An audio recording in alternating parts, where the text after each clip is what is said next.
Matt, tell us about the situation for you when this magnitude 8.9 hit.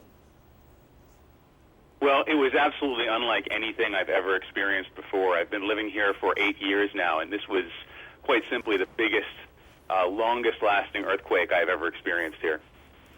And that's it, because Kyung-la, our reporter there, was saying that she thought it was 4 to 5 minutes. Was that your sense as well?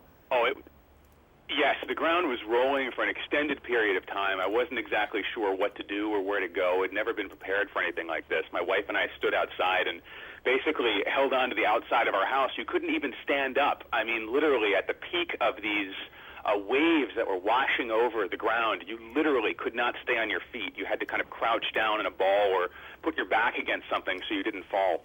And that's exactly what we did for the length of the duration of it, which I would say was about probably a minute to 2 minutes. It felt like a lot longer than that, let me tell you. Indeed. And are you saying that you live there, or that you're actually traveling there? I actually live here. I've lived here for the last 8 years, and I live on the west side of the city in a little section of Tokyo called Kichijoji. And yes, there are earthquakes from time to time, but we have never, ever felt anything on the magnitude, the literal magnitude of what we experience today. And that's exactly the story we hear. Now, Matt, as we are talking, we are looking at this extraordinary wave, another tsunami wave, moving toward the Japanese coast. And where are you located? Are you away from any threat of tsunami coming ashore?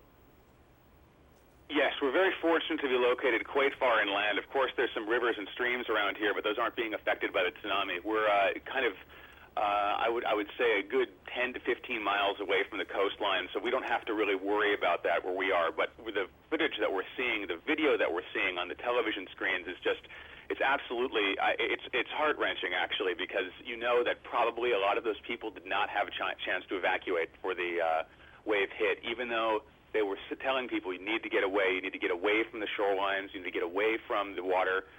Just watching this wave hit and cars and buildings and houses being swept away in it, I think we're going to see a significant number of casualties, especially up in the northern part of the country where the quake was epicentered.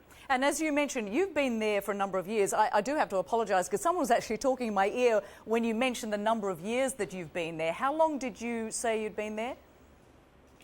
I've been here for 8 years. My wife is Japanese, and she's lived here most of her life. And I can tell you, this was something neither of us we were completely unprepared for this. It was a beautiful spring day. It was sunny outside. I had just come home from a little errand to the grocery store, and all of a sudden, bam! It just hit, and you could tell this was different instantly from other little tremors that we've had before. I mean, it just picked up in intensity. It ramped up. The gentle shaking, and things started coming off the shelves, things started falling off our desks, and you could hear this strange, eerie creaking sound of all of the buildings all around us as they were kind of shaken by this, by the tremor of the ground. And it was something I hope I never have to hear again, but unfortunately we keep getting aftershocks. We've had 3 or 4 so far, and there's probably going to be other ones as well. And the reality is, I mean, living in Japan, this is something that you're very used to. But as you say, and of course, as people who've lived there all their lives, they know when this is different, and this felt very different. It absolutely did. I think this is going to be a tremor to remember, so to speak, and I think people are going to be talking about this for a long time to come, because really, Tokyo hasn't seen anything like this in decades.